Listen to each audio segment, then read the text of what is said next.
Aujourd'hui, nous organisons à Châtillon-sur-Chalaronne, au Centre culturel, le casting pour le grand spectacle de juillet 2017 des 400 ans de Vincent de Paul dans notre cité.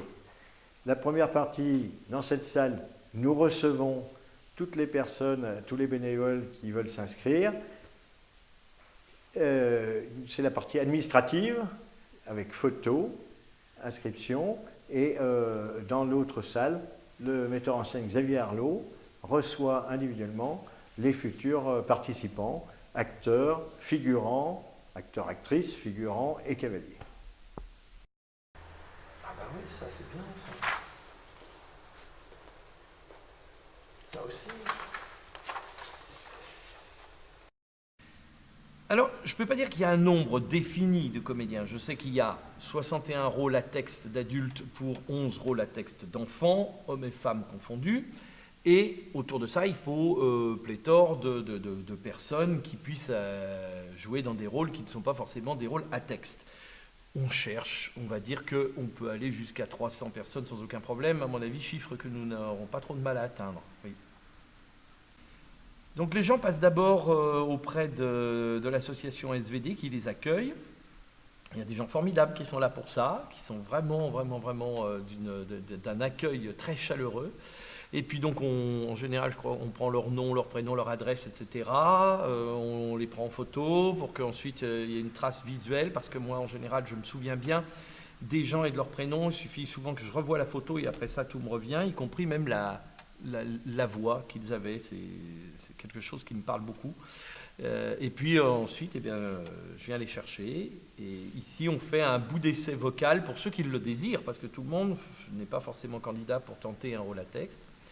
Et puis comme ça me permet de savoir quelle acuité peut avoir quelqu'un pour un rôle, on va dire, si la personne sent le personnage rapidement, s'il peut plonger dans la vérité d'un texte assez vite. Comme il y a beaucoup de monde, et ben forcément c'est plus facile ensuite de se faire une idée, puis de dire ah bah tiens, tel ira bien là, ici ou pas.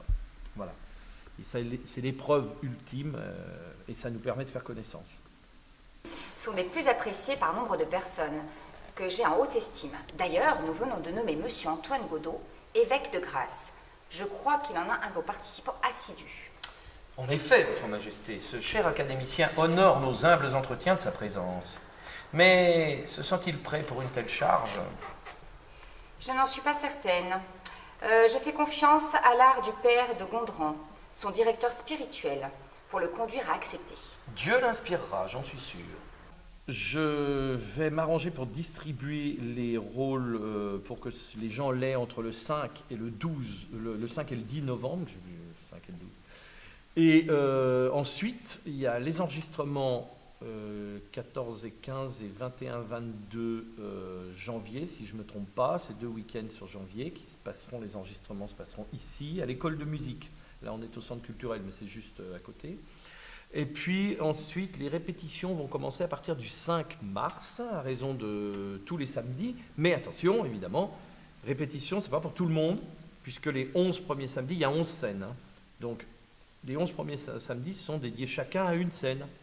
Donc, forcément, tout le monde ne participant pas à chaque scène, ben, il y aura que, on va dire, 4 samedis peut-être utilisés à ce moment-là.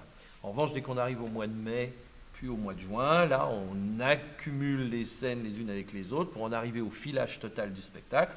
Et là, forcément, tout le monde fera partie des répétitions. Et ça jusqu'au 5 juillet, qui sera l'ultime répétition générale dans les conditions totales du spectacle. Évidemment, toutes les répétitions se font au Vieux Château pour que les gens soient au moins dans le décor, puissent évoluer au moins avec l'espace scénique réel. Ce qui est un luxe, parce qu'on ne peut pas toujours le faire. C'est le 2e week-end de casting. Le premier a été particulièrement riche et fourni, puisqu'on a eu 167 personnes qui sont passées lors du premier week-end. C'est quand même un très joli afflux de personnes. Et ça se passe franchement très bien, parce que toutes les personnes sont archi motivées, il n'y a que des belles personnes qui passent. Ça donne qu'une envie, c'est de vite travailler ensemble, vite faire quelque chose. Oui.